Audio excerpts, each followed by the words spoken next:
कामरान गुलाम मतलब बाबर आजम के नंबर पर आए थे और बाबर आजम बहुत देर से इस नंबर पर ज्यादा वक्त नहीं गुजारते थे। मतलब जो उनका नंबर था टेस्ट के अंदर, अगर हम देखें तो नंबर 4 पर बस आए और उसके बाद थोड़ी देर क्रीज ऑक्यूपाई की और चले जाते थे। लेकिन पहले इस वक्त क्या फीलिंग होगी कि बाबर के नंबर पर खेलने वाला कामरान गुलाम रन करता जा रहा है और बाबर तो यहाँ पर इतना वक्त जाया करते ही नहीं थे, वो तो आउट हो जाते थे। ये तो मतलब खुला तजाद है कि ऐसी सिचुएशन में जहां पर बाबर आजम यहाँ पर आते थे और जनाब वो तो मतलब 3-4 रन बनाकर वक्त जाया किए बगैर चले जाते थे, लेकिन उनके नंबर पर खेलने वाला कामरान गुलाम एक कल का बच्चा आज यहाँ पर आकर इतने रन करता जा रहा है। मतलब बाबर को इनसिक्योरिटी नहीं हो रही होगी? कल का कामरान गुलाम रन कर देगा, तो फिर उसके जस्टिफाई कर देगा। ऐसा ही है। मैं वही बता दूं, जस्टिफाई कर जाएगा। उसपे एक अनड्यू प्रेशर भी नहीं आएगा क्योंकि आपने एक रिप्लेसमेंट आया बाबर की। जितनी विकेट आसान है ना, हाँ विकेट तो हमने देखी है, जितनी आसान है ना, किसी को भी खिलाओगे आप रन करोगे, बिल्कुल जस्टिफाई हो जाएगा। That doesn't mean Babar is not good enough player for test matches. It doesn't mean the way he did things. बिल्कुल। Also, since we're speaking about Babar Azam, it's his birthday today. So Babar Azam, wish you a very happy birthday and hope to see you very very soon in good form. Happy birthday again. हाँ, तो form लाने का तरीका ये था, उसको खिलाते रहते ना, उसको कीप ऑन पुशिंग। बिल्कुल। और अगर आपने उसको ड्रॉप करना ही था तो 2 टेस्ट मैच के बाद कर लेते हैं। लेकिन देखें ऑनवर्ड्स यहाँ से बाबर के लिए जिंदगी में ज्यादातर लोग ये कह रहे हैं कि जी बाबर आजम नहीं छोड़ रहे थे, बाबर आजम की जगह पे वो खेलते हैं जिसकी वजह से उनको चांसेस नहीं मिल रहे थे। लेकिन उसकी लक अच्छी थी, क्रिकेट में लक बहुत जरूरी होती है, जिसकी वजह से उसने रन्स भी किए, उसका वो भी हुआ। उसके बाद आप ये देखो कि जब नया बॉल सेकंड आया, आपको कोई जरूरत नहीं थी ये फजूल किस्म की शॉट खेलने की, कोई जरूरत नहीं थी यार। आप 118 पे आउट हुए, 118 पे आप खेल रहे हो, अपना चुप करके खेलो। 4-5 ओवर रह गए हैं, डेड बैट से खेल लो, सिंगल डबल्स खेलो। सबसे पहले तो बाबर आजम को उनकी सालगिरह की मुबारकबाद। हाँ भाई, आपको वैसे मुबारक हो। इससे अच्छा तोहफा कोई बर्थडे गिफ्ट हो ही नहीं सकता दुनिया में जो आज कामरान गुलाम ने दिया। और मेरे ख्याल में आज बाबर आजम को कामरान गुलाम के लिए ट्वीट करनी चाहिए। कामरान गुलाम ने लाउडर देन एक मैसेज दे दिया मार्केट में कि this too shall pass, stay home. Thank to mister Mohsin Naqvi and current Pakistan cricket board, because sir आप इतने अपलॉज डिजर्व करते हैं। आपने सर्जरी की बात की, लेकिन आपने वो बॉल्स दिखाई, पाकिस्तान क्रिकेट बोर्ड ने वो बॉल्स दिखाई कि ये किसी की बाप की टीम नहीं है। It's not about a single guy जिसका नाम बाबर आजम है। बाबर का पत्ता गुल करियर खा गया बंदा। आते ही अपने पहले मैच के अंदर पाकिस्तान के एक होनहार बल्लेबाज, देखो मुझे नहीं पता कि वो होनहार है या नहीं है, मुझे नहीं पता कि वो कामयाब है या नहीं है, मुझे नहीं पता कि जिंदगी में उसने और क्या क्या करना है, लेकिन बाबर आजम का करियर बंदा खा के बैठ गया। और यही बकवास जो हम पाकिस्तानी पिछले कई लंबे अरसे से कर रहे हैं कि भाई नए टैलेंट को मौका दो, नए लड़कों को मौका दो। ये घंटे, ये रिजवान, ये बाबर जब तक टीम में रहेंगे टीम का बेड़ा गर्क होता रहेगा। 259 रन, 5 खिलाड़ी आउट। मुश्किल विकेट पे कामरान गुलाम ने 118 रन की पारी खेली, जिसमें 1 छक्का और 11 चौके। भाईजान 41वां प्लेयर बने पाकिस्तान का जिसने 50 किया डेब्यू में, जबकि 13वां खिलाड़ी 3 खिलाड़ी बने जिसने डेब्यू पर सेंचुरी जड़ी है। 13वां खिलाड़ी है, कमाल है भाई। और बाबर आजम की रिप्लेसमेंट जो बाबर आजम 18 इनिंग्स में 50 नहीं बना सके, उसने अपनी पहली इनिंग में ही सेंचुरी मार के ना सिर्फ सब नाकदीन का मुंह बंद करा दिया।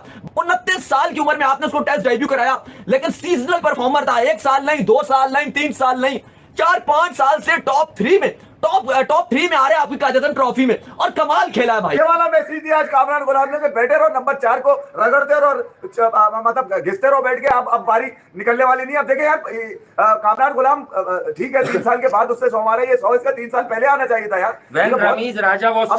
मतलब वही मैं कह रहा हूँ, घंटे का राजा फिर अजीब हरकतें कर रहा है। आज खड़ा होकर मैंने सुना इसको यार, ये इसकी समझ में नहीं आ रहा। कमोडिटी सेलेबल, अबे घंटे की कमोडिटी, घंटे का सेलेबल, 2% का बल्लेबाज था ये। तुम्हारी कमोडिटी खत्म ही नहीं हो रही, समझ में नहीं आ रहा। मैं तो कहूंगा मोहसिन नकवी को कि भैया ये नासिर हुसैन, माइकल एथरटन तो चलो हम पे एक आजाद बन के उतरे हुए यहाँ पर, इनको तो कोई इनकी जो कोई लल्लो पकड़ नहीं सकता। एटलीस्ट रमीज हसन राजा के लिए तो कोई आना चाहिए ना कोड ऑफ कंडक्ट के। भैया आप है कौन यार, आपका ताल्लुक क्या है? अब आप you are just a commentator, बस। आप एनालिस्ट नहीं है कि आप खड़े होकर बताएं लोगों का कि वो बिक रहा है, वो हट रहा है। तुमने तो पाकिस्तान की क्रिकेट की बत्ती बना दी थी अपने दौर में। किधर है घंटा, किधर है क्रिकेट? तुम्हारी ऐसी की तैसी मारू मैं यार। ये क्या हाल कर दिया था तुमने आज? एटलीस्ट कम से कम पहले दिन ये तो पता चला कि रिजवान को भी नजर आया कि लाबड़ी बंदी भी है, पैर पर बैठ के खेल रहा है, उससे खेला नहीं जा रहा। मतलब किधर है लबाड़े, किधर है तुम्हारे रिजवान की वो बेफिक्री जो वो बड़ा इजाइल है, बड़ा बिजी है, किधर है? कुछ नजर नहीं आया। कोई भी बिजी नहीं है। और पाकिस्तान क्रिकेट को बिजी रखने के लिए आपको बहुत कुछ देखना पड़ेगा। पाकिस्तान क्रिकेट सर सेल नहीं हो सकती बाबर के बगैर।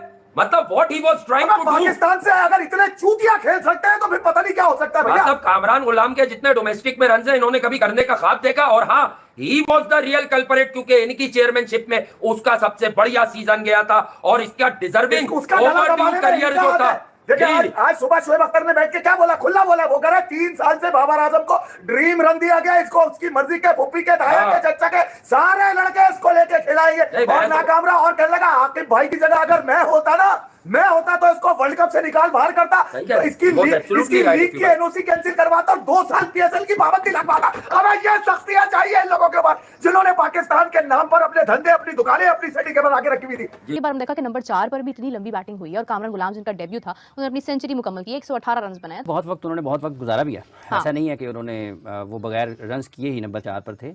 18 बारियां उनकी सामने आती हैं जिसमें वो टेस्ट मैचेस में रन स्कोर नहीं कर पाए हैं क्योंकि उनका वक्त अच्छा नहीं था और वो ड्रॉप हुए टीम से। उसकी जगह पर कामरान गुलाम आए हैं। सबसे पहले तो उनको मुबारकबाद कि उन्होंने अपने इफ्तिताही टेस्ट मैच में सेंचुरी स्कोर की और उस सलाहियत का इजहार किया, उस काबिलियत का इजहार किया जिसके बारे में बात हो रही थी और उन्होंने अपने इंतखाब को दुरुस्त साबित किया और जो मौका उनको मिला था इस मुश्किल वक्त में उसका उन्होंने भरपूर तरीके से फ़ायदा उठाया। देखिए बाबर आजम की जगह पर खेलना मौजूदा दौर में इस वक्त में उनके लिए एक बहुत बड़ा चैलेंज यही था क्योंकि इन हालात में उस जगह पर आकर खेलना वो यकीनी तौर पर एक मुख्तलिफ किस्म का दबाव होता है। फिर आपकी टीम 3 टेस्ट मैचेस इसी सीजन में मुसलसल हार चुकी है, 2 बांग्लादेश के खिलाफ, 1 इंग्लैंड के खिलाफ, उसका एक दबाव। फिर पिच आपके सामने जिस अंदाज में टीम में तब्दीलियां हुई हैं तो बहुत सारी ऐसे वजूहात हैं, इर्द गिर्द अवामिल हैं जिनको हम देखते हैं तो उसमें आकर इतने और फिर आपका पहला टेस्ट मैच है और आपके बारे में बात हो रही है, आप काफ़ी वक्त से टीम के साथ ही हैं लेकिन आपको मौका नहीं मिल रहा था। तो वो सारी चीज़ों को सामने रखते हुए जो उनको मौका मिला इसमें टेस्ट कैप मिली, बैटिंग के लिए आए, लकी रहे कि पहले पाकिस्तान टॉस जीता, पहले बैटिंग किया, पहला दिन है।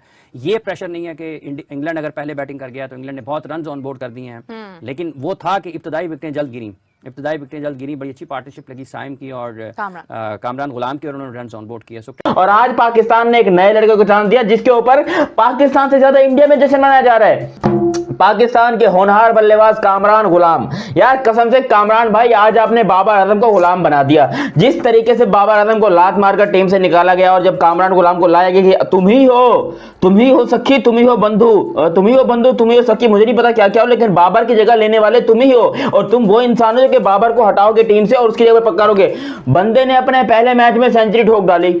अबे इतना प्रेशर, मतलब यकीन करो ये बंदा दिल में कब से हसरत लेके बैठा था कि कब कोई तो निकले, साला कोई निकले सही, मैं आऊं टीम के अंदर, मैं बताऊं इन लोगों के रन्स कैसे होते हैं। और बाकी में शर्म से डूब मरना चाहिए पाकिस्तान के 2-2 टके के घंटे बैट्समैनों को जो कि अपने आप को बोलते हैं कि हम पाकिस्तान के one of the greatest batsman हैं, अपने आप को किंग बोलते हैं, ये बोलते हैं, वो बोलते हैं। उन घंटों को आज समझ में आ गया होगा कि रन्स कैसे करते हैं, स्कोर कैसे करते हैं। हालांकि स्लो खेला है लौंडा बहुत ही स्लो खेला है, कोई मेरे ख्याल से 200 बॉलों में जो है 100 रन किए हैं, लेकिन फिर भी कोई बात नहीं, बाबर आजम से ज्यादा ही तेज खेला। वो बंदा 200 बॉलों में 50 रन करता है, ये बंदा 50 भी नहीं करता। पिछले 20 इनिंग के अंदर बंदे की कोई 50 नहीं है और यहां पर बंदे ने आते ही पहले मैच के अंदर 100 ठोक दी।